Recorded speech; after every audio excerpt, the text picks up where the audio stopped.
Christmas, and so it's good to see, and I hope to have a very nice, interesting discussion. Thank you. What about the other judges? Who to? Amar is not coming, that I know. Who all are coming? Just confirm. So meanwhile, let's hear, I think, from Dr. Shweta Chaurasia, who will be delivering the Prem Prakash, a very prestigious award, Prem Prakash Disha Award. Her talk is on surgical outcome of full tendon modified Nishida procedure in very large angle complex strabismus.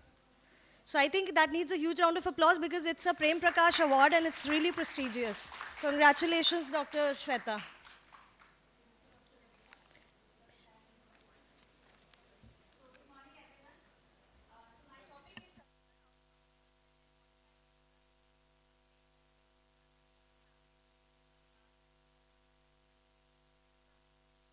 Are often useful in improving ductions past midline and at the same time correcting large angle primary position deviation in large angle concomitant squints.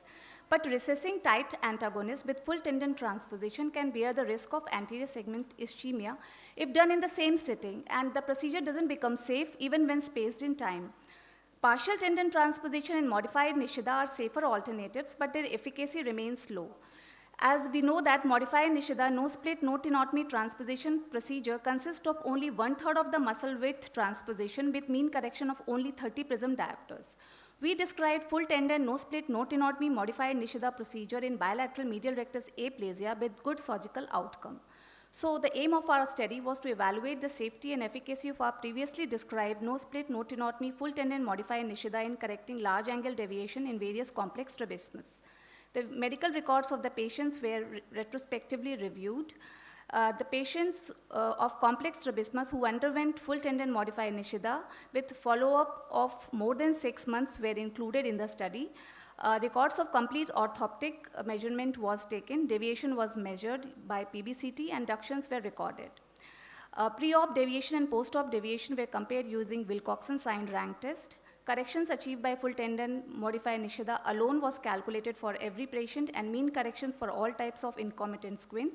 And median of vertical and horizontal full tendon transposition myopexy and for all types of concomitant squint were compared using Kruskal Valley with Bonferini correction. This is a short surgical video. Traction sutures were passed and the limbal incisions were made temporally. The superior rectus, the muscle to be transposed, was isolated. The check ligaments were dissected. The superior rectus was marked 8 mm from the insertion, and non-observable suture full thickness was passed through the muscle. 14 mm was marked from the limbus, close to the border of the paralyzed superior border of the lateral rectus, and the sutures were passed. The same sutures were passed through the superior rectus again, and the muscle was mobilized towards the lateral side. Similar procedures were done on the inferior rectus. So the whole width of the muscle was secured, unlike in modified Nishida, in which only 1/3 of the muscle was taken. In our procedure, it was passed close to the border of the paralyzed muscle, whereas in modified Nishida, it was passed midway between the two muscles. So the operative records of 1,021 patients were reviewed, among which 22 patients were included in the study. Mean follow-up was 2.7 years. Among them, 6 patients were pediatric. Mean age was 24 years. There were 7 monoocular elevation deficit, 8 6 nerve palsy, 3 muscle slippage, 2 isotropic DRS, and 2 exotropic DRS. There was no anterior segment ischemia. Among the 7 patients of MAD, all were congenital cases. All had severe ptosis with Marcus jaw winking. Mean inferior rectus recession was 4.93. The pre-op hypotropia decreased from 65 to 4.29 prism diopter, which was statistically significant. Mean supraduction deficit was -4.29, which improved to -1.36. And mean correction achieved by this procedure superiorly was 52 prism diopters. Bell's improved post-operatively, following which ptosis surgery was done in all patients. These are the photograph of some other patients showing primary position correction and improvement in supraduction. There were 8 patients of 6 nerve palsy. All were acquired post-traumatic cases.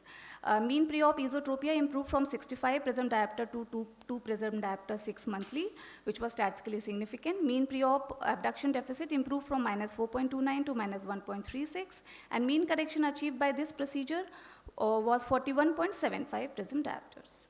These are the photographs of some other patients showing improvement in primary position and esotropy.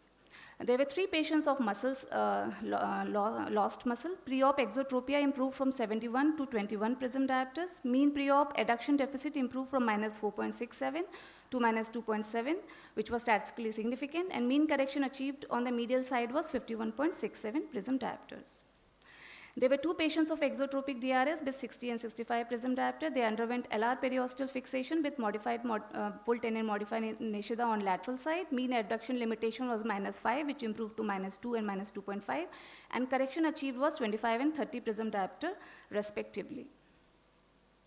There were 2 patients of esotropic DRS and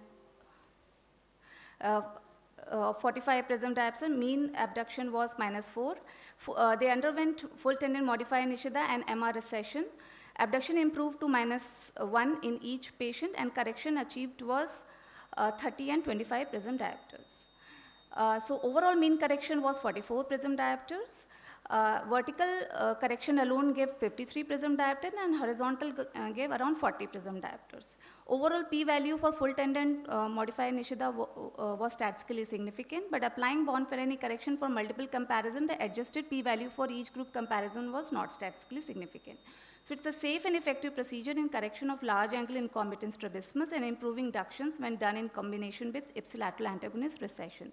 Without tenotomy, this technique displaces the full thickness pulleys of the bellies and hence the muscle center in the direction of the transpose site, which is close to the border of the paralyzed muscle.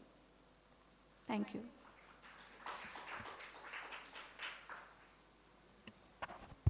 Thank you, Dr. Shweta. I think indeed Nishida is something which is a lifesaver, especially already if the 2 recti have been touched. But as you can see here, they have shown a good correction with almost 40 prisms, up till a 40 prism. But I think you did recessions in all the cases, no?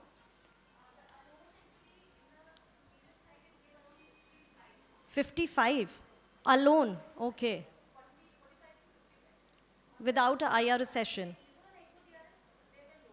Right. Along with MR recession or alone? Right. Greater, all the more effect. So that's very interesting. Okay. Okay, that's very interesting. Thank you, Dr. Shweta. So I think we'll quickly now move on to the free papers. So first, presenter, Dr. Shraddha Pandey, are you here? I guess Dr. Shraddha is not here. So we'll move on to the next presenter, Management of Large Angle Exodeviation with Hangback Recessions by Dr. Sujit.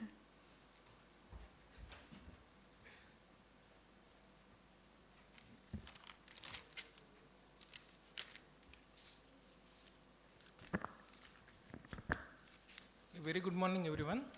I will be presenting my paper on management of large angle exodeviation with a hangback. Just I would request all the presenters to stick to time. So I'd like to acknowledge this previous study of ours, from which I have followed the surgical dosing and methodology. Management of large angle exodeviation is a challenge since less than 50 prism diopters, any surgical dosing can give optimal results. But whenever you do surgery for more than 60 prism diopters, the results are suboptimal, especially if you perform surgery in single eye with the normal surgical tables. And if you do excess of resections, then you can result with lateral incompetence or diplopia and narrowing of palpebral apertures. So this is a retrospective study done from October 21 to 23. All the exotropias measuring more than 60 prism diopters were included with a minimum 6 months of follow-up, and all were competent squints. And patients who had a tight FDT before and during intraop, recession was further done, and limitation of abduction was scored as 0 to 4, and narrowing of palpebral aperture more than 2 mm was considered significant.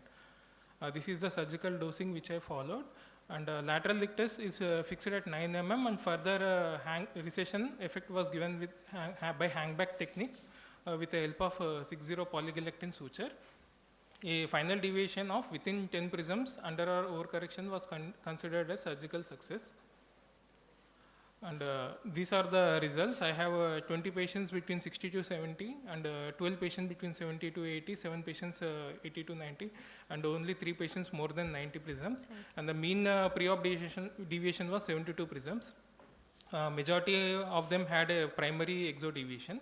So these are the few examples of our cases, 60 to 70 prism diopters who had a good cosmetic correction. And these are the patients who had more than 70 prism diopters of exodeviation which got corrected. And these are special mentions. The first patient had a simultaneous pterygium surgery, and the bottom 2 patients had were maternal twins, of which only one had a good correction. The other had more than 80 prism diopters, so she had suboptimal correction. And the top right patient had good correction. Despite that, he was having diplopia complaint, for which I had to give 8 prism. And only 7 patients in my study had abduction limitation. As you can see in the top pictures, these are immediate first day post-op and 1 week post-op. There will be mild limitation, but by the end of 3 months, the limitation resolves completely. And there will be mild palpebral aperture changes where patients don't notice it. Only one patient had reported significant narrowing of palpebral aperture because of the ptosis. This patient had multiple previous surgeries. My surgery was the 3rd surgery, because of which there was weakening of aponeurosis. And this is the summary of the results. As you can see, all the angles of deviation had good correction. And so to summarize, the success is if the prisms is less than 80 prisms, then the 90% success can be obtained with the hangback technique. And if it is more than 80 prism diopters, even you can get up to 80% success. So on literature review, the first person to address the large angle deviation management was Reiner and Jampolsky, who had performed in amblyopia, and they had 15 years follow-up. They had done up to 9 mm resection. And they even said that leaving lateral incompetence is better for the patient. Paul Owens had done intra-op Botox along with 10 mm resection and recession. They had 66%. And even Chang and reviewing literature, it suggested that anywhere between 80 to 100% success rates are there if you do resection of MR from 8 to 12.5 or 11 mm. So discuss lateral rectus recession up to 9 mm can maintain the rotational ability of eye, and further hangback technique with 4 to 6 mm can maintain the rotational ability. It will only weaken the abduction movement. And if the belly of MR is thin, then you can do resection even up to 7 mm. If it is thick, then you can do up to 6 mm without including the bulk. As now there is a rising trend of muzzle transplant technique, the hangback recession has equal advantages, and in some cases superior advantage in terms of lesser learning curve, lesser surgical time, easy reproducibility, and equivocal results. So to conclude, large angle exodeviation can be managed in single eye. As in majority of the large angle exodeviation, patient psychologically feel that the squint is only in the one eye. They don't want you to touch the other eye. And as the surgical time and surgery is easy, you can perform it. And even single eye surgery can reduce the financial burden in patients. Thank you. Thank you, Dr. Sujit. I think, yes, for large angle exodeviations, that's always a tricky situation. So hangback recessions that you have done, what's the maximum follow-up you have seen? Even I think more than 1 year follow-up. More than 1 year. So have you seen any reduction in your effect, a regression later on? Because nobody, I mean, follow-up, maybe less than 10 patients are there for more than 1 year, but none of them had complained as such. Because we expect that since there's not a spacer there, so it has a tendency to creep forward. Yeah, yes ma'am. That I is had what an I wanted OCT to image know. in that picture, that laptop I have uploaded. Okay. So OCT, basically the hangback, what we leave with polygalactin suture, the T-lens grows over that suture. Okay. And even as you said, creeping of lateral rectus muscle has been described in cadavers up to 2 mm, 3 mm. Like And none of the patients had complained of diplopia because no. it's like an incompetence that we are. I usually check prior to doing surgery with the prism. I ask them up to what limit they are having this diplopia complaint and plan accordingly. Majority of them never complained of any diplopia. Even if they complain, that diplopia will go away by 1 week or 10 days. So nobody, only one patient had complained, but that was more or less looking ortho. Because of slight overcorrection, that patient was also having mild mental retardation and abnormal head posture. So I had to give 8 prism diopters base out. Okay. Thank you, Dr. Sujit. Okay. Okay, so next I think, is Dr. Sai Karthik here? Dr. Sai, your talk would be on surgical outcomes of muscle transplantation. So I guess it's a very interesting order. So first we have discussed hangback in large strabismus, and now we have muscle transplant in childhood esotropias. Yes, sir.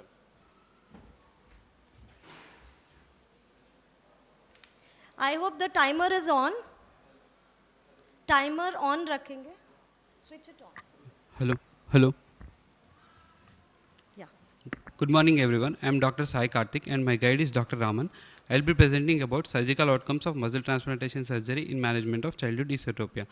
Childhood competent esotropias are common forms of squint in children. Large angle deviation may necessarily require supramaximal recession surgeries. The possibility of odd disfigurement should be considered while doing these surgeries, like limited abduction, excessive adduction, narrowing of palpebral fissure, and ophthalmos should be considered. So, the goal of muscle transplantation surgery is it serves as an exceptional procedure to achieve competence through a single eye surgery. Here, we cut the we isolate the medial rectus, and then we isolate the lateral rectus. Then the lateral rectus is resected. The resected part of the lateral rectus is being transferred to the recessing muscle. So after that, the recessing this acts as a recessing effect would be increased. So my study is to report the surgical outcomes in case series of childhood esotropias with clinical pressures undergoing muscle transplantation surgery. It is a prospective interventional case series where pediatric cases presenting with 75 to 90 preserved diopters of esodiviation is considered. Comprehensive ophthalmic examination was done along with orthoptic examinations such as motor tests, HCRT, cover, uncover test, alternate prism bar cover test, sensory examinations such as visual acuity, Snellen chart, cycloplegic refraction was also seen. And then the patients were followed up for 1 day, 1 month, 6 months, and 1 year. These were the inclusion and exclusion criteria. This is a study of 18 cases where males were 6 and females were 12, and these are the age distribution, and this is the etiology, various etiologies that we have found. This is the first case where a 5-year-old girl vision was normal, and she had a 90 prism diopters of esodiviation along with the inferior oblique overaction. Now it was diagnosed as alternate esotropia with V pattern. She took up multiple transplantation surgery along with IO graded recession and right eye IO recession. You can see the stable outcomes of this patient. This is a 7-year-old girl where the left eye vision was not improving more than 624. In PDR values, you can see that there was high spherical power. So we diagnosed this patient as left eye strabismic anisometropic amblyopia. 70 prism diopters of esodiviation was there along with inferior oblique overaction. We took up for muscle transplantation surgery. It was corrected nicely. So the amblyopia therapy was started to this patient. This is a 12-year-old boy. He had acute symptoms of double vision along with esotropia. Vision was normal. Compensatory head pester was there, and Wurzford test unclosed diplopia. So investigation MRI was within normal limits. So we concluded the patient has acute onset, acquired comitant esotropia. We also took this patient for the muscle transplantation, where you can see very good result, and surprisingly diplopia also decreased after the surgery. So this is a last patient where she had 75 preserved diopters of esodiviation along with abduction limitation, suggestive of right eye strabismus fixus. So we took up for the muscle transplantation surgery. There was significant overcorrection of 25 prism diopters. So redo surgery was done. 5.5 mm LR recession was done to this patient. So 17 in this 18 cases, 17 cases we achieved orthotropia. One case we landed up with the exodeviation, overcorrection. All these cases have completed follow-up of 1 year with the stable results, and less than 6 years age patients were 22%, and 6 to 10 years age was also 20. The goal of these patients was not only to correct orthotropia but also to achieve binocular single vision. So far for our knowledge, no paper has been published showing the results of muscle transplantation surgery in childhood esotropia. We successfully collected large angle esotropia resulted from acute onset comitant esotropia in 12-year-old boy and achieved the BSc. So Dr. Jatani et al. In their study have showed the true muscle transplantation in adult patients. But in our study, we performed in the pediatric age group with the successful outcomes. So true muscle transplantation surgery is proven to be effective in treating large angle esotropias along with the oblique dysfunctions in pediatric age group. These are my references. Thank you. Thank you, Dr. Sai. I think muscle transplant, it's a very tricky surgery. Yes, sir. Yes, ma'am. It has not been attempted in kids. There's a reason for it. Yes, ma'am. And because you are creating incompetence in a comitance strabismus. I have seen your post-ops. Mild limitation still exists, means even minus 0.5, and that too in adduction that you are creating, because you have done for ESOs. So you're doing a large MRS session, added to it you have the resected tissue. So in a pediatric patient where the visual function is developing, you wouldn't want the convergence to get affected. So any kind of a limitation, like even minus 0.5 that I've seen in your 3 months post-op that you have shown, 1 year I do not know. So even a minus 0.5 limitation could affect the convergence. But you are showing good binocularity, right? Yeah, he had a good binocularity, ma'am. Yes, ma'am. Yeah. And It was another corrected. very important thing, had you taken ethics for this? Yes, ma'am. We have taken ethics from the Please do patients. show that in your presentation. Okay, ma'am. Because any prospective study, ideally all studies, but prospective studies, especially when you are doing something like this in a pediatric patient, do show your ethical clearance. Yes, ma'am. Yes, ma'am. Okay. Thank you, Dr. Thank Sai. you. Thank you. All right. Next, Dr. Leela Mohan. So, Dr. Leela Mohan would be presenting her talk on surgical outcome of graded IO recession with or without anteriorization and over elevation and adduction. Thank you, madam. So, surgical outcome of graded infero-oblique recession with or without anteriorization in over elevation and adduction. Primary over elevation and adduction is common in long-standing horizontal strabismus and often is due to overaction of infero-oblique. It's seen in 70% of essential esotropes and 30% of exotropia and is the commonest cause for V pattern. Primary infero-oblique overaction is bilateral, though asymmetrical. Secondary, usually unilateral and following superoblique palsy. Positive Balchowski head tilt and face turn leads to facial asymmetry, especially in congenital superoblique palsy, which is the commonest. And infero-oblique weakening procedures like myotomy, myectomy, recession, with or without anteriorization are the various weakening procedures. Grading of infero-oblique anteriorization and collapsing the V pattern has been shown with variable outcome by Akbar et al. Nasal anteriorization and extirpation are done for recurrences. So our study correlates the surgical dosage of infero-oblique recession with or without anteriorization in accordance with the grading of infero-oblique overaction as shown by over elevation and adduction that assesses the collapse of V pattern and reduction of hypertropia. It was a prospective study of patients who presented to our department with vertical incompetence strabismus between May 22 and October 22 over a 6-month period after IEC approval. Patients with primary and secondary infero-oblique overaction were included.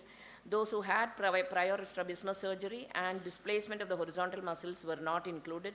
And after a detailed history taking, vision assessment and orthoptic assessment, grading of infero-oblique overaction was done from 0 to 4 as according to the amount of over elevation plus 1 millimeter difference, 2, 3 and plus 4 more than 3 millimeter difference between the height. Orthoptic assessment was done in 9 gaze positions and with head tilt. Fundus examination for extortion was done and fundus photo whenever possible. Superoblique palsy had superoblique traction test and force reduction test as well. So grading of recession was done. Grade 1 without with less than 15 prisms did not have infero-oblique surgery. V pattern with 15 prisms and above had insertion to Fink's point. B pattern had grade 2 had infero-oblique recession to Park's point. Grade 3 anteriorization by 1 millimeter and grade 4 had insertion at the level of inferior rectus. So amount of correction of hypertrophy and collapse of V pattern were correlated and followed up for 1 month, 3 months and 6 months post-op. There were 53 eyes of 30 patients with a mean age of 11.9 years. There were 16 boys and 14 girls. Mean age was 2.5. Mean age of onset of squinting was 2.5 years. 7 were unilateral. 20 patients had bilateral infero-oblique overaction with horizontal deviation as well. Mean grade of infero-oblique overaction was 3 plus or minus 0.8. 16 patients had V pattern exotropia, 4 had V pattern ESO, 7 had superoblique palsy. Significant head tilt was noted in 43%. 34% had inferior-oblique recession to Fink's point. 34% had insertion to Park's. 9% had grade 3, 1 millimeter behind the level of inferior rectus, and 23% at the level of inferior rectus. Grading of V pattern was also done between 1 to 3. Postoperatively, they were considered successful if pattern was less than 15 prisms, and preoperative mean pattern was 27.1. Postoperatively, it was 9.7. Significant reduction in pattern was noted in 17, that is 75%, found to be statistically significant by paired-T test. Preoperative hypertropia was graded also to 6 groups, grade 1 to 6. And postoperative success assessed with vertical deviation. If less than 3 prisms, it was considered excellent, and 4 to 7 good, and more than 8 poor. Mean vertical deviation before surgery was 13.6 and after surgery 4.8. It was statistically significant with a p-value of 0.013. So we had a higher number, almost 70% of exotropes among primary bilateral infraoblique overaction, as is seen in Asians. Grade 1 infraoblique overaction with less than 15 prisms got corrected by horizontal muscle surgery itself. Depending on the severity of overaction, infraoblique recession has to be customized, and in grade 3 and 4, which is the majority we saw, some anteriorization need to be done. Though the risk of anti-elevation is there, it does not affect alignment in primary gaze, and so binocularity is not affected. And collapse of V pattern in our cases was achieved in more than 75% of the cases, and hypertropia was significantly corrected. None of the patients had a recurrence. So proper planning and grading of infraoblique overaction should be done, and change in head tilt in majority was seen. Fundus torsion also improved. Ma'am, did you check for fundus torsion?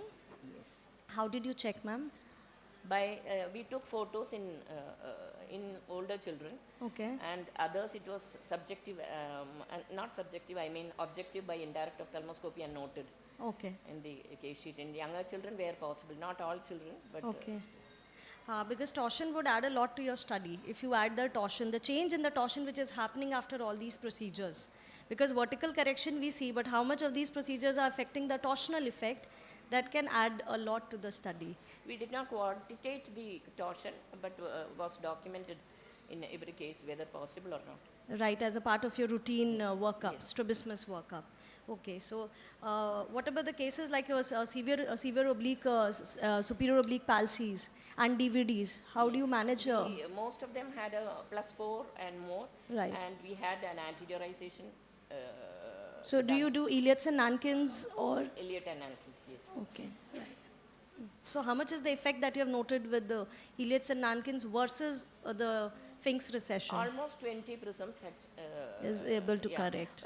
In more than, when there is more than 20 prism, we did some displacement of the horizontal muscle as well when there is horizontal muscle Right. deviation, Right. but they were not included in this. Right, because we are just looking. All right, thank you, ma'am. Is Dr. Rahul here? Yeah, so next talk is again on muscle transplantation. I think it's become a hot topic. I guess it's that side. Yeah. Yeah, so now this is exotropia. So the role of muscle transplantation case series in large angle comitant alternate exotropias. Good morning, respected faculty and friends. I'm Dr. Rahul and my guide is Dr. Aman sir. My topic is true muscle transplantation surgery in a case series of concomitant large angle alternate exotropia. So it is a condition that presents with large, more than 75 to 90 prism diopters of deviation in both eyes alternatively. Large angle exotropia poses a lot of challenges in management due to high rates of recurrence, and surgeries of multiple muscles is required to gain the alignment.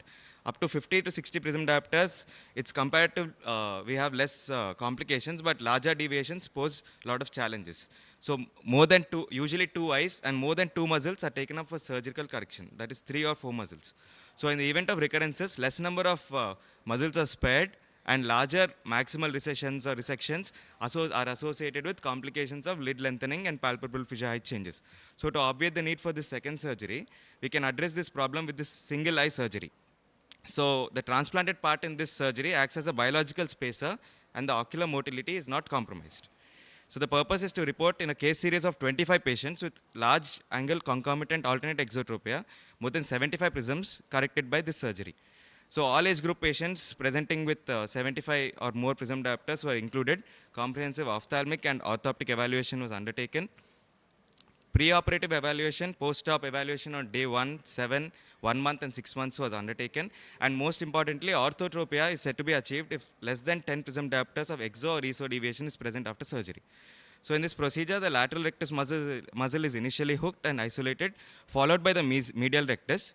As you can see in this photograph, the medial rectus muscle is resected, and later it is recessed near or transplanted near the lateral rectus. These are the intraoperative photographs. So my first case, an 8-year-old female child, she presented with outward deviation in right eye, best corrected visual acuity 6/9 in both eyes, some compensatory head posture was present. HCRT was 30 exo in right eye, and PBCT was 75 prism diopters in both eyes. Surgical procedure was undertaken in the right eye, 10.5 mm LR recession and 6.5 mm MR resection, and muzzle transplantation was performed. Here are the preoperative photos, and post-op day 1 orthotropia was achieved. I just have a question. 10.5 recession you have told is the normal recession that you planned, or along with the transplant tissue was it the effective? Normal recession. So normal is 10.5. Yes, ma'am. And post-op 6 months here we have. And another case of a 14-year-old female. She presented with similar complaints in right eye, and family history was present. Here the PBCT was around 75 and 80 prism diopters. Muzzle transplantation was undertaken, and here are the preoperative and post-op photos. Another case with 15-year-old boy, left exo deviation. Here 75 prism diopters was present, and similar muzzle transplantation was undertaken. You can see the preoperative photograph, and ortho alignment was achieved even after 6 months. He's just come back for 1 year, he's doing fine. And this is a peculiar case, 31-year-old. He presented with on and off deviation since 15 years. He presented with paradoxical diplopia, that is uncrossed diplopia in this case of exotropias. You can see the Worth 4 testing and diplopia charting here. Preoperative deviation was, you can see the large angle exo in right eye, and post-op alignment was achieved. Patient is doing well even after 1 year. And my last case is a 33-year-old, and he was one of the largest angle deviation we had. He had around 90 to 95 prism diopters, and muzzle transplantation was undertaken, but unfortunately slight undercorrection was present in this patient. You can see the post-op day 1, some palpebral height changes were also present. And so out of my 25 cases in this case series, male-female ratio was almost equal, and pediatric population was around 40%. None of them have landed with any complications of lid lengthening or widening, except that one case of undercorrection.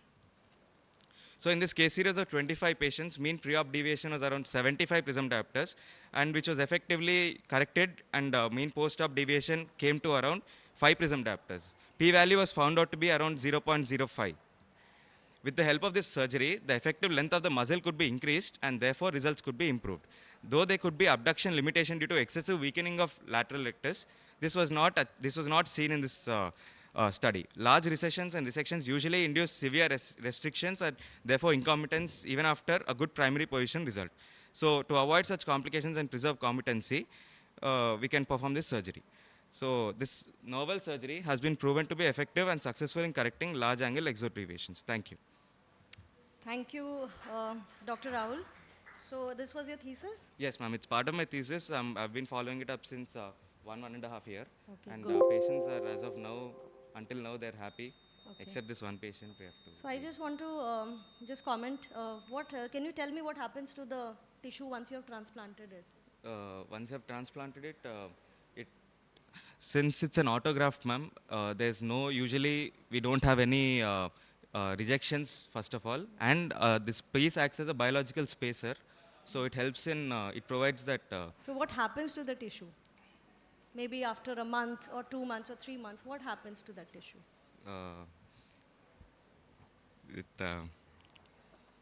Okay. Yeah.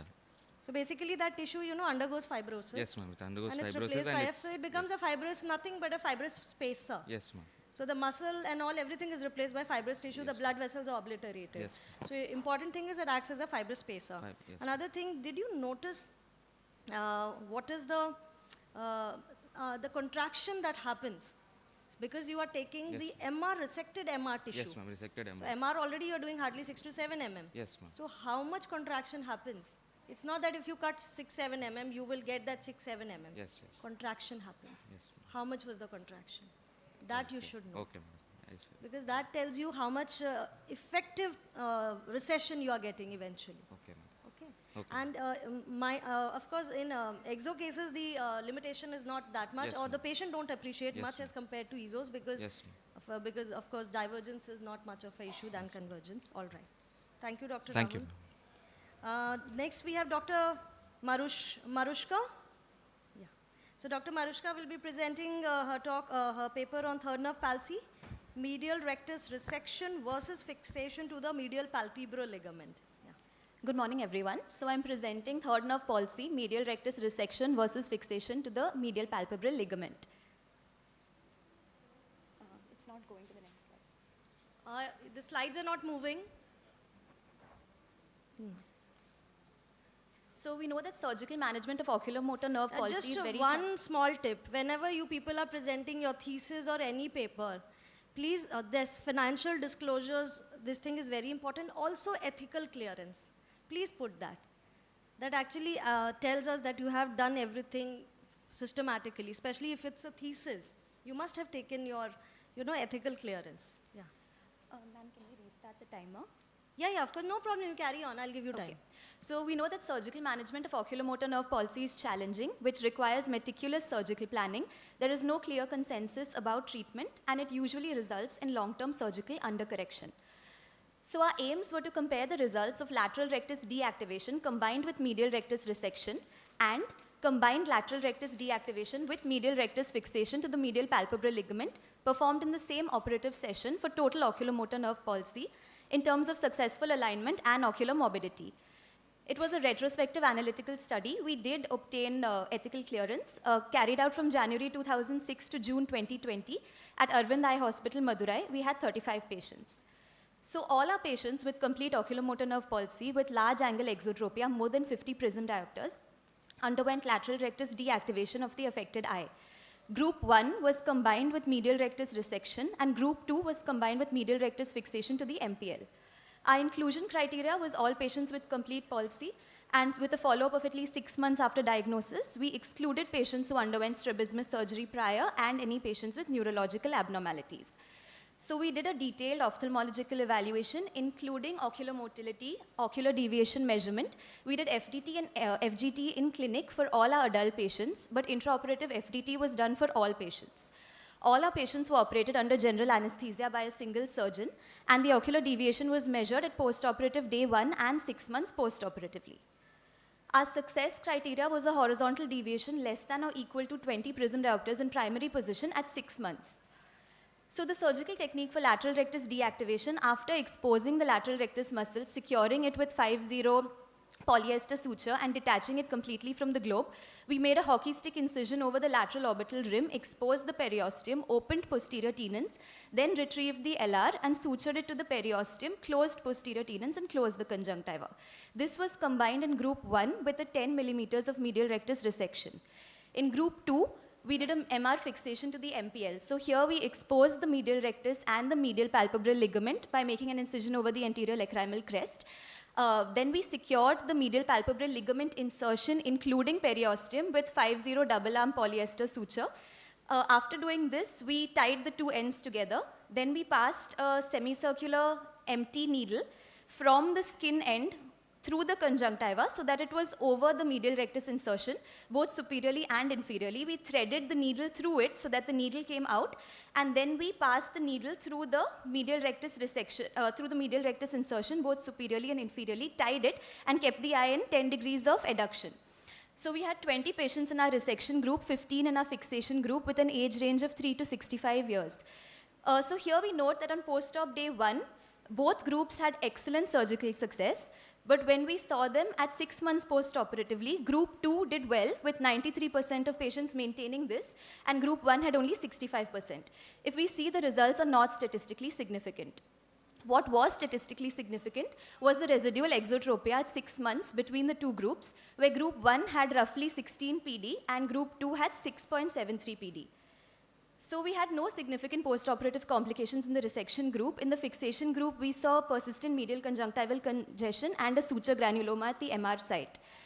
This is the preoperative and postoperative picture of LR deactivation with medial rectus resection. And this is the preoperative and postoperative picture with medial rectus fixation to the MPL. So LR deactivation with MR resection is technically a simple procedure. There are no important structures present laterally.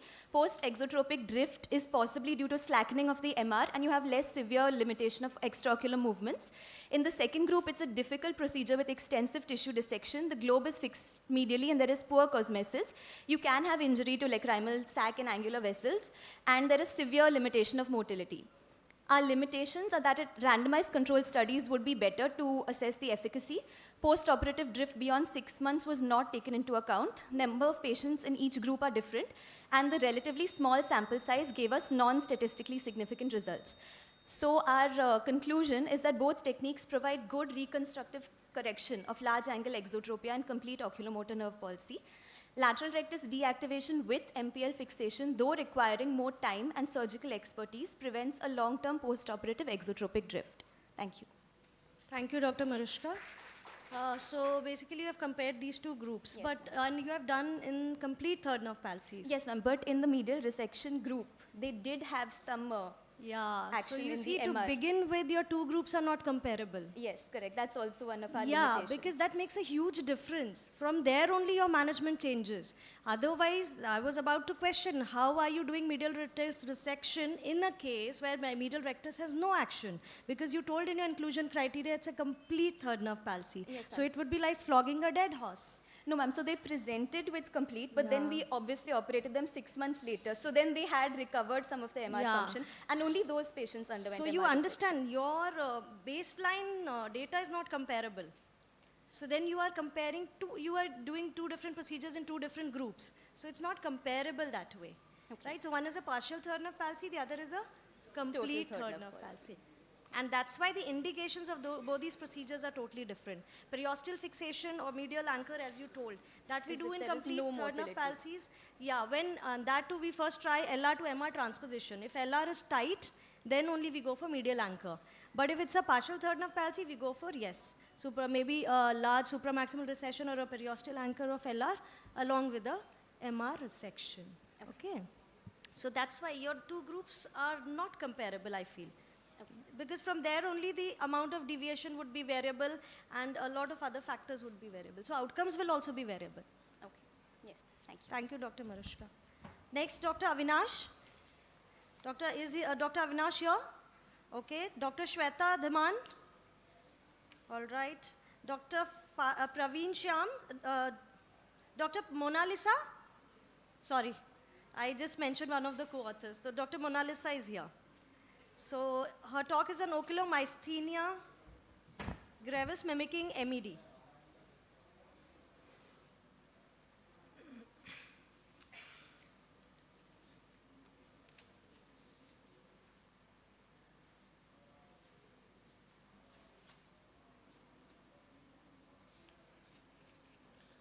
Yes, So, please. hello everyone. Today my topic of presentation is ocular myasthenia gravis mimicking as the monocular elevation deficit. And this slide is not. So, a 28-year male presented with the double vision since 5 months to start with the intermittent diplopia, which was persistent during the presentation. And the diplopia was more pronounced in the off gaze, but it was not associated with any fever, headache, weakness, body weakness, or vomiting or vertigo. Past history and family history was not in suggestive. General examination and systemic examination were absolutely normal. And on ocular examination, there was left eye elevation deficit, and while the right eye was absolutely normal. And this is the first presentation, and it is showing there is mild ptosis in the primary position, and there is elevation deficit in the off gaze and in both dextro elevation and the levo elevation.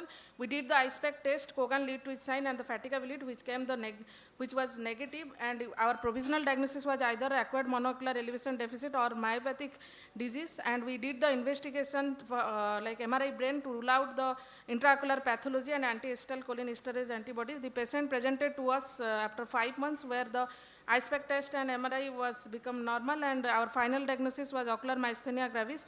In investigation, the anti-acetylcholinesterase antibodies was significant, and we opined for the neurology opinion, where the single fiber electromyography was positive. So OMG is a great mimicker of any extraocular muscle disorder. Management of the OMG include systemic steroid, and management should be done in collaboration with the neurologist, and the reported literature of OMG mimicking elevation deficit was sparse. So thorough evaluation of the squint is utmost important, and strong suspicion helps in the diagnosis of the OMG and avoids unnecessary surgical interventions. Thank you, Dr. Mona Lisa, for finishing on time. In fact, before time. Ma'am, this PPT actually what I gave them. Okay, it's not the one.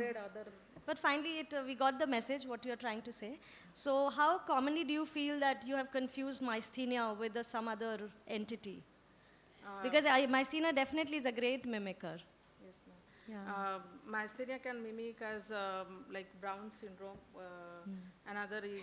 Have you seen that? I'm not asking. I'm asking about your experience. No, actually, this was a deficit in the elevation in abduction, but in Brown's it is. So it was an acquired MED that presented. How did you suspect myasthenia? Ma'am, in the second presentation, the patient has both bilateral ptosis and there is depression leg, and all the muscles are gradually getting involved. Right. So the one is that. So what did you understand from the case? What's your take-home message for them? Yeah, the take-home message is that ocular myasthenia gravis can mimic as any Yes. any parameter. Yes, you are right. And also it can also present as a general systemic Variability in variability presentation. in presentation. Right. Yes. So variability in presentation. Maybe one follow-up you might not see, patient might not give a clear-cut diurnal variation history many a times. But on regular follow-ups, you will see that sometimes, yes, you see that variability, ptosis. We have recently a young patient referred from neurology as a gaze palsy, but something was not fitting in. We didn't understand it's a gaze palsy, but ductions were also, the dolls was also affected. So how come it's a gaze palsy? We got the antibody tested and it was positive.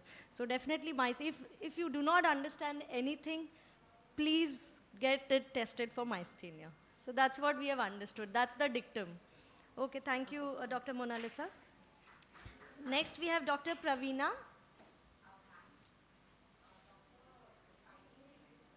Dr. Syali Mahajan. Okay, Dr. Syali Mahajan, please come. Her case is on acquired case of synergistic convergence after craniotomy.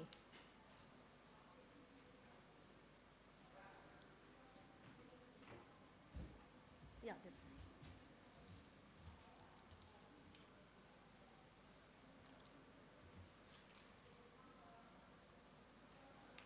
One 1059.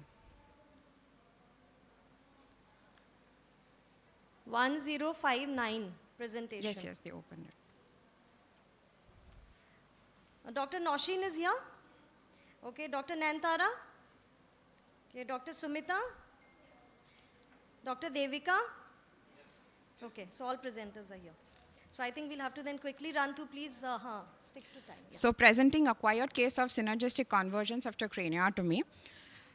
So basically synergistic convergence is adduction happening during attempted lateral gaze. It is seen in congenital cases like CFEOM, horizontal gaze palsy with progressive scoliosis and brainstem dysplasia, or acquired cases of ocular misinnervation and posterior fossa tumors.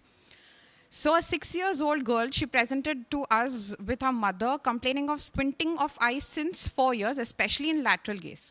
She was detected with ependymoma grade 2 fourth ventricle in 2018, for which VP shunt was done. This was followed by tumor resection in September. After tumor resection, the squinting was noted. She underwent chemoradiotherapy. These were her pre-VP shunt and post-VP shunt as shown by a mother, which shows orthotropia. On current examination, she was 6/9 and 6 BCVA in each eye. Bilateral abduction deficit with simultaneous convergence was noted in lateral gazes. There was no globe retraction. Meiosis was noted on lateral gaze. Vertical gaze was intact, and even on ductions, there was abduction deficit. So if you see a 9 gaze picture, primary gaze, there is right ET and convergence in dextro and levo versions. This is her video. So in dextro version, her eyes are converging and also meiosis was present. Vertical gaze was intact. So Worth dot showed right suppression. Prism bar showed 20 prism diopters in primary gaze, and Krimsky in lateral gazes showed 55 in right gaze and 40 in left gaze. Dilated fundus examination was normal.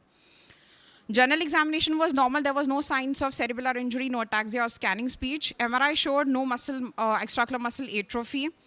So the causes could be near reflex spasm, aberrant regeneration or misdirection, or substituted convergence in horizontal gaze palsy. So if you see literature, esotropia do occur in pediatric posterior fossa tumor resections. About 30% and around 17.3% requires surgery. Coming to synergistic convergence. So Kim et al. Showed a 39-year-old male with complete ophthalmoplegia and ptosis since birth. So this was a case of CFEOM. MRI showing hypoplasia of oculomotor nerves. So the cause is aberrant misinnervation, miswiring of the oculomotor nerve. One more case by Christina. She showed a 5-year-old girl with convergence in lateral gazes with lobe retraction. MRI was normal in this case, so the probable cause was aberrant nerve sprouting during embryogenesis, miswiring of abducens motor neurons to medial rectus. These were all congenital cases. One more case by Jitendra Jethani et al. Showed 2 sisters having split pons sign on MRI with synergistic convergence. In this also MRI was normal, so they predicted it to be because of substitution of convergence. So what is substitution of convergence was studied by Bijan, BEG et al. They studied 3 cases. Case 1 was cerebellar astrocytoma with left convergence squint with left gaze palsy. Case 2 had posterior fossa tumor with right convergence squint, right gaze palsy, and a Mobius case with bilateral gaze palsy with bilateral convergence squint. So according to them, the area of brain concerned with control of convergence is in upper brainstem and horizontal gaze control is in PPRF. So Lay and Z proposed a model saying there is synchronous activity of vergence and vergin in all conjugate gaze. Vergence in upper brainstem and horizontal gaze in pons, they act synergistically in all conjugate eye movements. Defect in one system can leave the other system intact. So in vergence, accommodation synkinesis occurs when horizontal gaze is paralyzed. So in our case, aberrant regeneration, meiosis is there, but there was no evidence of oculomotor palsy before. Misdirection, in misdirection, no meiosis between oculomotor nerve and abducens, and spasm of near reflex. Episodes of accommodative spasm with blurred vision are seen, which was not shown by the mother. And so this is a case of substitution of convergence in abduction deficit. Previous reported such cases were in congenital CCDDs. And acquired cases post-tumor resection were unilateral, as we saw those 2 previous cases. This is the first case report of bilateral acquired synergistic convergence after tumor resection. She was operated with Nishidas bilaterally, but even 1 month post-op, still there was -3 abduction deficit and -2. These are my references. Thank you. That's a very interesting case, Dr. Sally. Actually goes more of a neuro-ophthalmological case, but very interesting. Because normally, yes, even I have seen simulated convergence, synergistic convergence in horizontal gaze palsy with progressive scoliosis.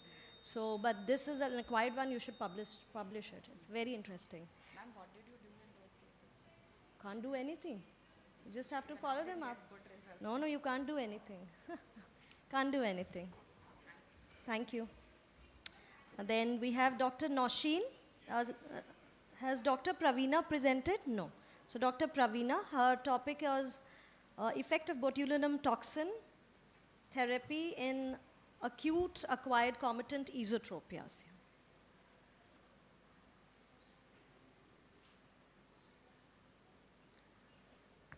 Hello. Good morning, everyone.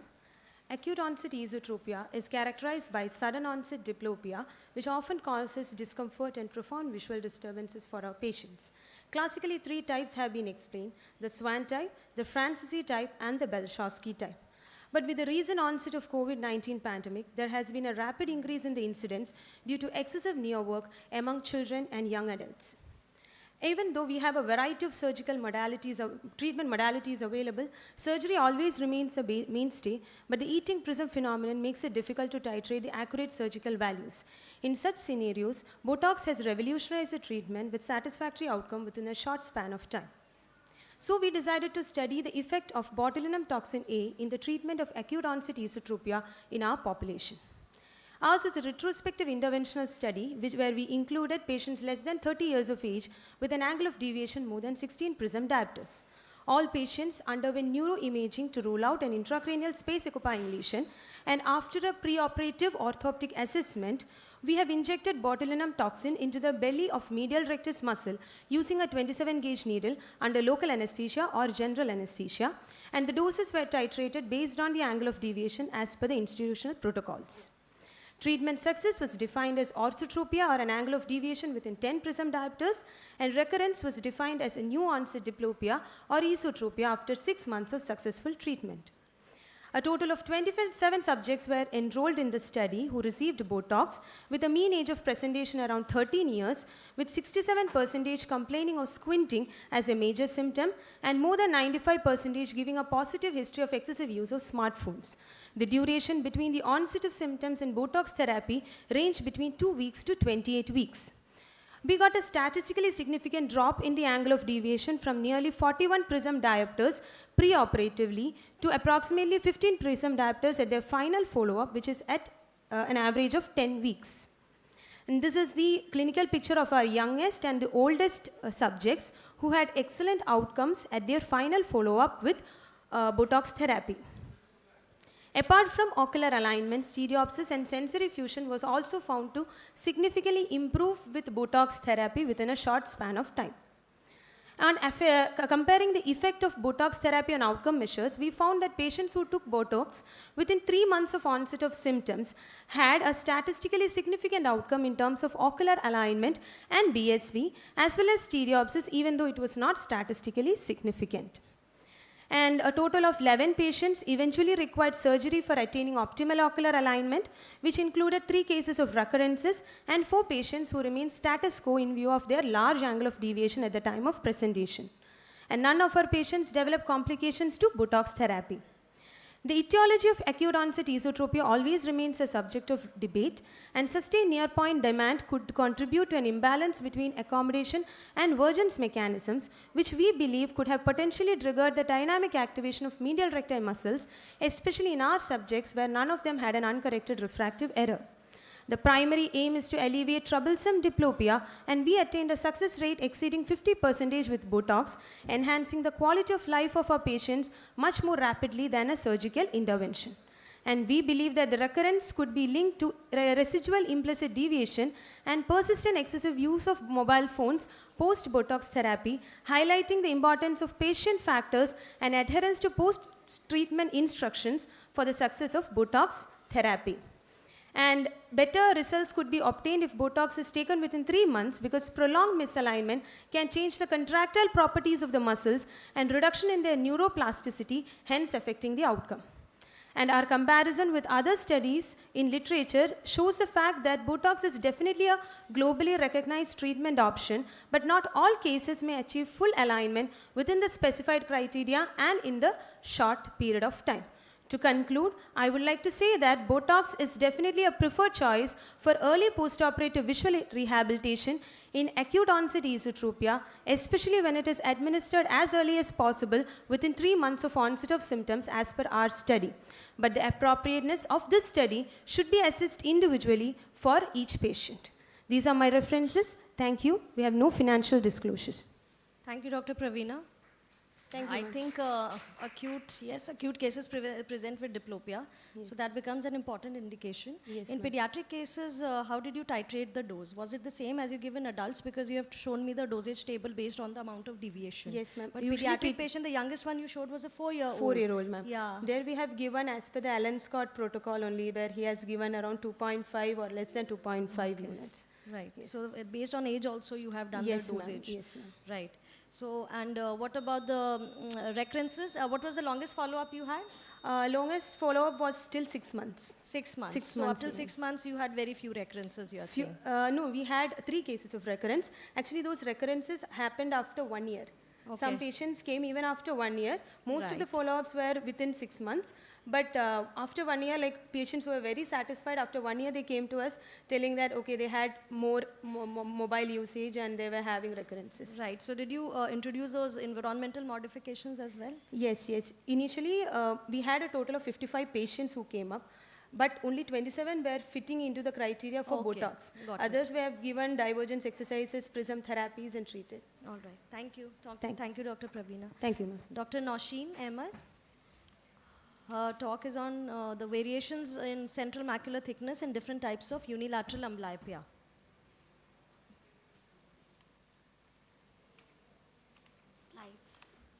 Slides are not working. Your slides are there, right side. Good morning, everyone. So we did this study studying the variations in central macular thickness in different types of unilateral amblyopia. So amblyopia is a complex visual disorder that begins in childhood and affects the development of the eye and leads to reduced vision. It is more commonly unilateral and rarely bilateral. The most common type of amblyopia that we get is refractive, which is mostly anisometropic, and also strabismic. So the detection of amblyopia earlier was done on the basis of vision testing on regular follow-ups, and we aim to find more quantifiable parameters such as the macular thickness, or even some studies are going on the choroidal thickness, so we can quantify amblyopia and the effect of its treatment. So ethics approval was obtained. We have no financial disclosures. It was a prospective comparative study of 46 patients within a 6 months duration of 1st October to 28th Feb, from the ages of 5 years to 44 years, and they were diagnosed with unilateral amblyopia, and we did an OCT macula for them, and the data of amblyopic patients was analyzed in the terms of age, sex, the type of amblyopia, and the CMT. So we had 25 females in this study and 21 males in this study, and the mean age was 20 years with a standard deviation of 11.2. So most commonly we had anisometropic amblyopia, which were 28 patients, and mixed amblyopia we only had 4 patients. So the CMT of the normal eye, the mean CMT was 251 with a standard deviation of 24.2, and of the amblyopic eye was 261 with a standard deviation of 24.2. So this is a this is showing that the p-value of our study was less than 0.001, which is statistically significant, which means there is a statistically significant difference in the central macular thickness in patients with unilateral amblyopia. So amblyopia is a unilateral or bilateral condition that leads to suppressed vision in one or both eyes. It has various etiologies, and the primary step is the correction of these anomalies. So earlier studies showed that the amblyopic eye was associated with cellular atrophy in the lateral geniculate body, but the recent advances are looking for studying the dysfunction in the retinal layers. And OCT, being a non-invasive technique, has it is easier to use as opposed to the other studies studying the choroidal layers and stuff. So our study showed that there is a statistical significant difference in the CMT of amblyopic eye, which is similar to a study conducted by Kasim et al., whose study also showed similar results, but also showed a globally thickened RNFL in the amblyopic eye. Wai Pang conducted a study in 31 amblyopic children and found that the amblyopic eye had increased foveal thickness, but inner and outer macular thickness were reduced in these patients. Zhu et al. Conducted a similar study with, in amblyopic children with esotropia and found that there was no statistical difference in the foveal and RNFL thickness. So we can see that the different studies mostly show inconclusive results. Some studies show that there is a statistically significant difference. However, some studies show that there is absolutely no statistical significant results. So if this, if we utilize this, we can further use it for treatment follow-ups as well for the patients. After giving them occlusion therapy or penalization, or we can follow up their central macular thickness and see if it is improving along with vision testing. Thank you. Okay, thank you, Dr. Nausheen. I think these newer parameters are actually telling you that whether it's really amblyopia or not. Yeah. Because a lot of vascular studies are also showing some vascular anomalies at the fovea in amblyopic patients. So this tells us probably there is some anatomical thing which has led to a reduction in vision, which we are not sure of. All right, next is Dr. Nayantara. Thank you. Dr. Nayantara's talk is on sensory and motor outcomes in IDS patients.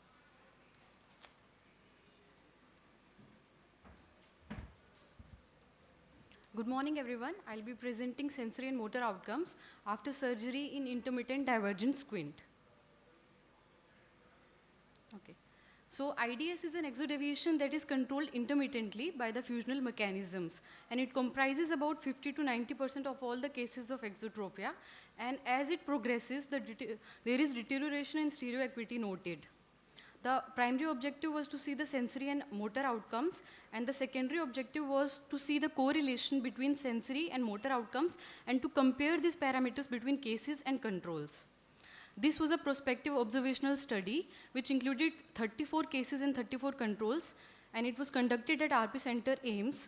The patients who were diagnosed with basic IDS, they were taken up for the study, and they were followed up at day 1, 1 month, and 3 months after surgery. The inclusion criteria and exclusion criteria are mentioned as below. On examination, we tested the stereoacuity, near stereoacuity using the near Randot test and TNO test, and distance stereoacuity was tested using distance Randot and Frisbee-Davis distance test. And Newcastle score was also calculated, and Prism bar cover test was done.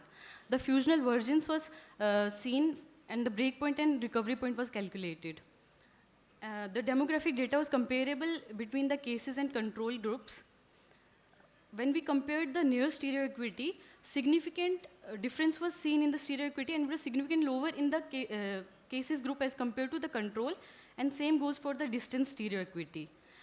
On follow-up after the surgery, we can see there is significant improvement in the stereoacuity at 1 month post-surgery, and it continued to improve over the next 3 months, but still at 3 months it was significantly lower as compared to the control group.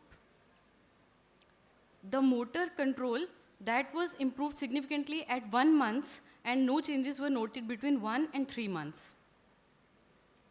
Fusional convergence also improved significantly. When we compared when we see the correlation between the sensory status with motor control, the pre-operatively we see a significant correlation, but in post-op the correlation is not that significant as compared to the pre-operative period. And when we do the pairwise comparison, we saw that the gain in stereoacuity is poor in cases which are taken up for surgery after the Newcastle score deteriorates for more than 5. So the conclusions of our study were that the distance and near stereoacuity, they are significantly lower in IDS patient as compared to the age and gender matched controls, and significant improvement is noted in the sensory parameters at 1 month post-surgery, which continues to improve over the next 3 months, and significant improvement is also seen in the motor control, which is comparable to the control group at 1 month post-surgery. And the most important conclusion which we saw were that when the cases are taken with modified Newcastle score more than 5, the prognosis becomes poor in terms of the gain in stereoacuity. So we recommend that the surgery should be done before the Newcastle score deteriorates to more than 5 to get a better outcome. Thank you. Thank you, Dr. Nantara. I guess stereo is one of the predictors which actually tells you, not only tells you when to operate, but also tells you about the post-operative outcome. And Newcastle score is a very nice subjective way of assessing when you should operate, because stereo is also a subjective way, but Newcastle scoring clinically you can assess even if you do not have the stereo available at your centers, the stereo acuity cards. But based on Newcastle scoring, if you feel the scoring is this much, that gives you an idea about the timing of intervention, right? Okay. Next, Dr. Sumita. Her talk is on spasm of near reflex, case series post-COVID pandemic, diagnosis and management protocol.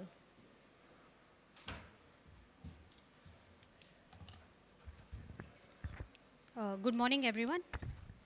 So I'm going to present a series of spasm of near reflex cases which presented in the post-COVID era. We are also presenting a diagnosis and a management protocol. As we all know, the near reflex consists of accommodation which brings the near point to focus on the retina by the contraction of ciliary muscles and increase in the convexity of the lens. It also includes convergence, which again brings both the visual axis to converge on the point of target. So spasm of near reflex is basically an excess of spasm, excess of accommodation, which results in pseudomyopia, which results in blurred vision, causing asthenopic symptoms, and a spasm of convergence, which can result in variable esotropia, presenting with double vision and furthering the asthenopic symptoms that the patient has. So previously, if you look at literature, spasm of near reflex was described as a rare entity with an incidence of about 5.1%, and there was no fixed protocol for the management. But in the post-COVID era, we saw that the number of spasm of near reflex cases was on the surge, and we saw a significant rise. So we decided to study these patients in the period of July 2020 to 2023. About 30 patients were recruited. Detailed history was obtained, including a history of total screen time, total near activities, and psychological history to look for any stress factors. A detailed ophthalmic and orthoptic evaluation was done. Particularly, we paid attention to the accommodative parameters like negative relative accommodation, positive relative accommodation, dynamic retinoscopy, and the accommodative facility. Again, convergence parameters were assessed using cover tests and looking for the positive and negative fusional vergence. So a diagnosis of spasm of near reflex was then established using these parameters, and then treatment was initiated with cycloplegics, with hyperopic correction or refractive error correction, and orthoptic exercises. We reviewed the patients every 1 to 2 weeks, and all the accommodative parameters especially were assessed in every visit. Treatment was then tapered or escalated depending on what we found. So if you look at the results, 53% were males, about 47% were females, and if you look at the age parameter, the average was 17 years, but the youngest was just 6-year-old, and the oldest we saw was even 35 years old. So what we saw was that the near work time was on an average high in all the patients with an average of 8.79. 7 had stress factors of exams, and 7 had some psychological stress factors. These patients were sent to psychological counseling. 1 patient was already on treatment for depression with a psychiatrist. So if you look at the total screen time, it was anywhere starting from 5 hours to even extending up to 12 hours. This was a total near work time, but if you look at the total screen time was also high in almost all of these individuals. The cycloplegic refraction varied from 9.5 diopter to plus 3.5 diopter, and the refractive error distribution was as follows. We saw that most of these individuals were myopic, 43%, 40% were hypermetropic, more than plus 0.5, and emetropia, we included patients with less than 0.5 diopter refractive error. And orthoptic parameters were as follows. We saw that the NPC was of course close. This was assessed only in the accommodative component patients. The near point of accommodation was of course close, especially except for the patients who were older. The negative relative accommodation was low, that is the ability to relax was low, the ability to stimulate was of course high. It was even as high as 13 diopter. And with accommodative facility, we saw that these patients found it difficult to relax the accommodation with the plus flippers. So we classified the cases as those having dominant accommodative component, which were 11 in number, a total of 36.6%. Dominant convergence component was seen in about 16.6%. Both accommodative and convergence component were seen in about 14 patients, which is about 46.6%. So this is a case example of a patient with both accommodative as well as convergence component, a 15-year-old male who presented to us with acute deviation of the eye. And what we saw was the NPA was very much close, and the amplitude of accommodation was high. The PRA was high. And on dynamic retinoscopy, we saw that there was an accommodative excess. And of course, in the facility, it was low because the patient could not relax the accommodation.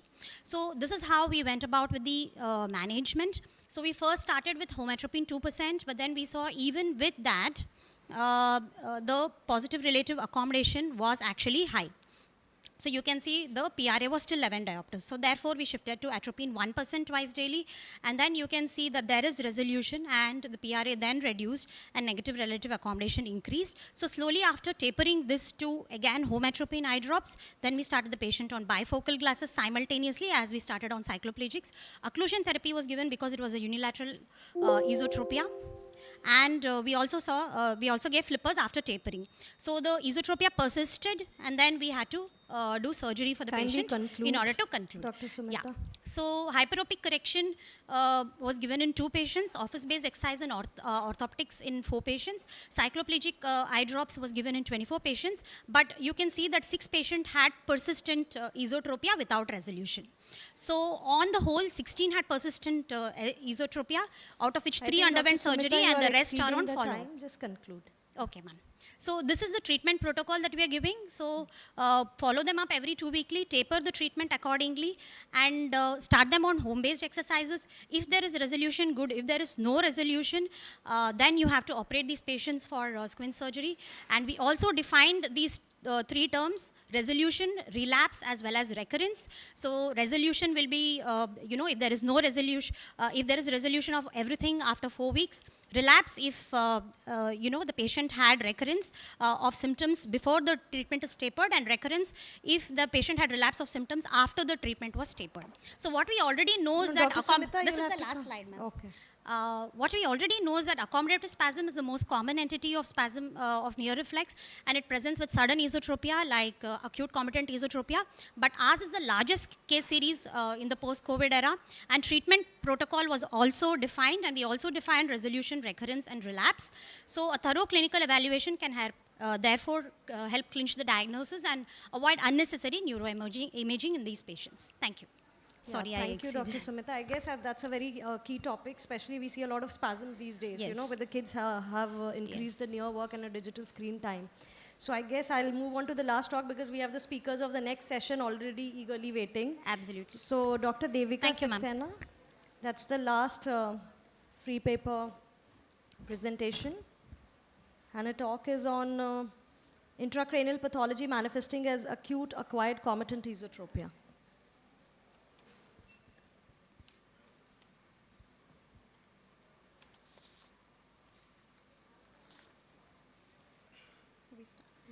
Good morning, everyone. My paper is Obscure Intracranial Pathology, Manifesting as Acute Acquired Comitant Esotropia, My Experience at an RIO in Telangana, and my co-guide is Dr. Y. Raman.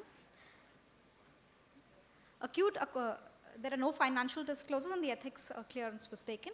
Acute acquired comitant esotropia, a type of strabismus characterized by sudden onset of esotropia with diplopia, often occurring in children, teenagers, and young adolescents, and after complete development of binocular function usually, hence results in successful recovery of stereopsis after treatment.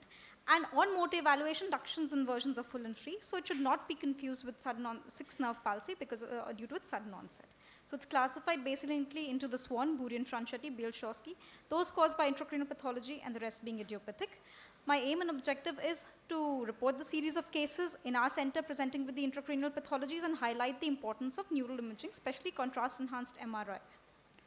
So this was a hospital-based prospective observational study for a period of 1 year at our OPD, with the inclusion criteria being all those patients presenting to squint with sudden onset esotropia and no previous onset or history of any esodeviation.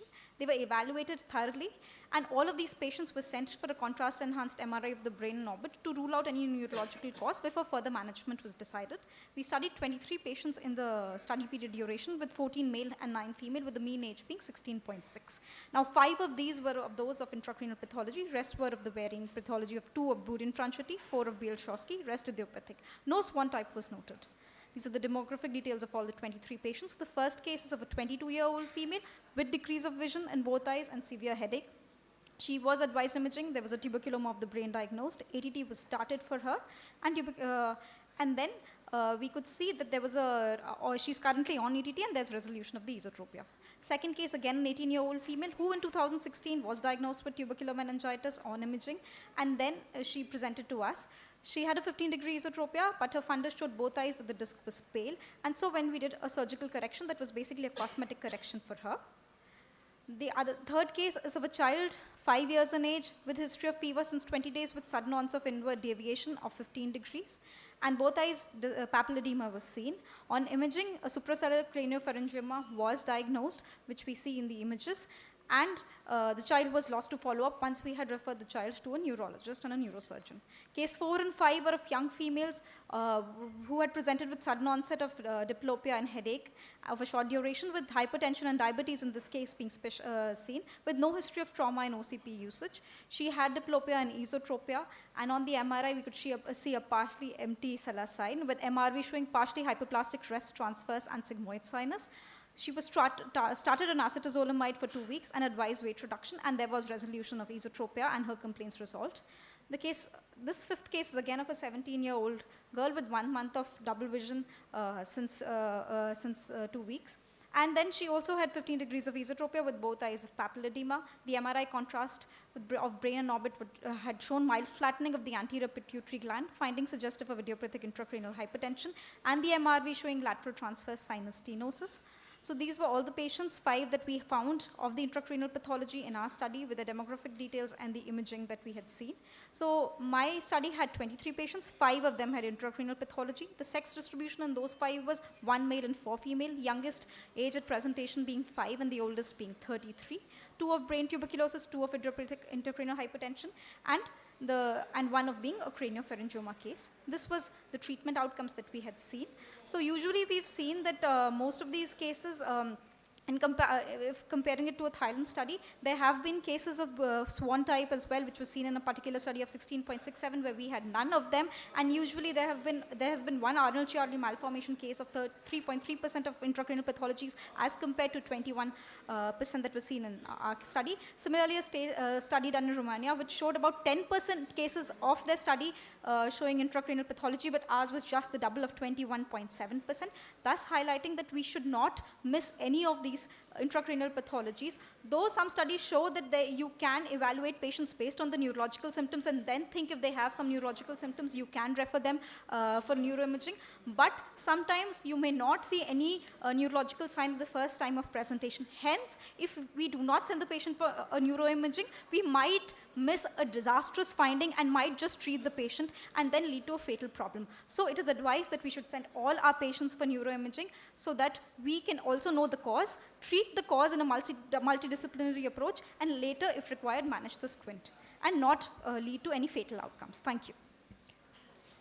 Thank you, Dr. Devika. I think any acute onset ESO, you should consider it concomitant unless proven otherwise, because you should rule out, especially if it's presenting with a diplopia. So the cases that you presented with a craniopharyngioma or a raised ICT would have been a sixth nerve palsy, a mild form of a sixth nerve paresis, rather than a comitant esotropia, because raised ICTs cause a sixth nerve palsy. That is how we have usually seen, but this was very surprising when 2 cases, and recently also in the month of January, I saw a 3rd case which had presented, and actually, ma'am, there was no incompetence. Yes, you might not get incompetence in the early cases. Patient might have, diplopia just for distance, maybe many a times. So that way, very early features of sixth nerve paresis. Thank you, Dr. Devika. I think I would like to invite the chairperson of the next session,